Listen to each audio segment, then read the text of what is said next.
Après avoir échoué à ressusciter le dragon Kamish, Jin rentre à l'hôtel où Woo Jin-chul l'interroge sur son injoignabilité. Jin lui répond qu'il était dans un endroit sans réception pendant un moment et lui demande s'il a rencontré Jin-ho. Jin est alors surpris lorsque Jin-chul lui dit que Jin-ho est parti après avoir reçu un message de lui disant qu'il l'attendait au bureau des chasseurs. Cependant, Jin ne comprend pas de quoi il parle, puisqu'il vient tout juste d'en revenir. Adam intervient en précisant que le nom de Yoo Jin-ho ne figure pas dans le registre des visiteurs, ce qui étonne Jin-chul, qui explique qu'un chasseur de la guilde des charognards est venu le chercher il y a environ 2 heures. Il souligne que, bien que la guilde des charognards entretienne une relation étroite avec le bureau des chasseurs, elle ne s'occupe généralement pas de ce genre d'affaires.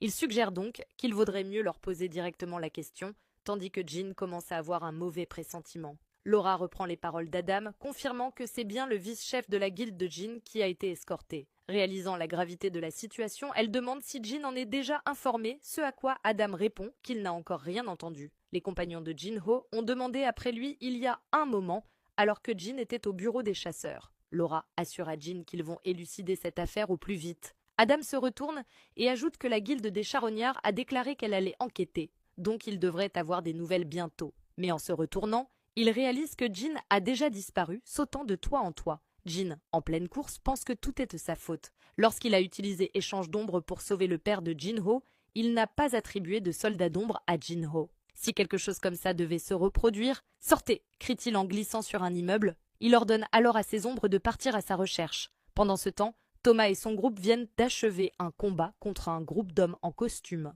Retirant ses lunettes, Thomas lâche un soupir, réalisant qu'il est allé trop loin. Hwang Dong-soo, il ordonne à ses hommes de retrouver Hwang Dong-soo avant que Jin-woo ne le fasse quoi qu'il en coûte. De son côté, Hwang Dong-soo arbore un sourire diabolique en se tenant devant un Jin-ho sévèrement battu. Alors que Hwang Dong-soo est en train de mettre lui et toute la guilde des charognards dans la sauce, cet arc continue. Abonne-toi pour la suite. Dans Solo Leveling, Jin-woo se tient au sommet d'un immeuble, scrutant la ville en contrebas, écoutant les conversations des gens à travers ses soldats. Aurait-il pu quitter la ville? Jin-ho est un chasseur de rang D de type combattant. Les gens ordinaires ne pourraient pas le vaincre, même en grand nombre. Si une voiture censée se diriger vers le siège du bureau des chasseurs essayait soudainement de quitter la ville, Jin-ho remarquerait forcément quelque chose d'anormal et résisterait. Le seul indice laissé par le coupable est son lien avec la guilde des charognards. Il s'agit de Hwang Dong-soo, le frère cadet de Hwang Dong-seok. Il a sûrement attendu leur arrivée en Amérique pendant un bon moment afin de découvrir la vérité sur la mort de son frère. À l'époque, seuls Jin-ho et Jin-woo avaient survécu à ce donjon. Hwang Dong-soo